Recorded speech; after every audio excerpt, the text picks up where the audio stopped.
საწარმოში დაკარგული არის სხვადასხვა ტექნიკა და ინვენტარი.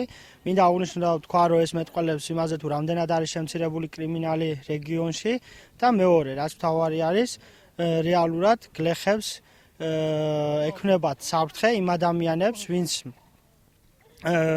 აქ ამ საწარმოში ჩააბარა ციტრუსი, იმისა რომ შესაბამისად დაკარგული დოკუმენტაციის შედეგად ვერ მიიღონ სუბსიდირება.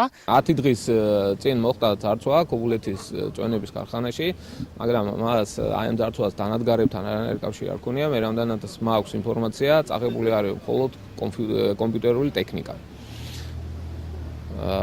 მიმდინარეობს გამოძიება ამ შემთხვევაში და უახლოეს დღეებში ალბათ ცნობილი იქნება ზოგადად ფაქტის შესახებ თუ რა რაოდენობის კომპიუტერული ტექნიკა არის წაღებული.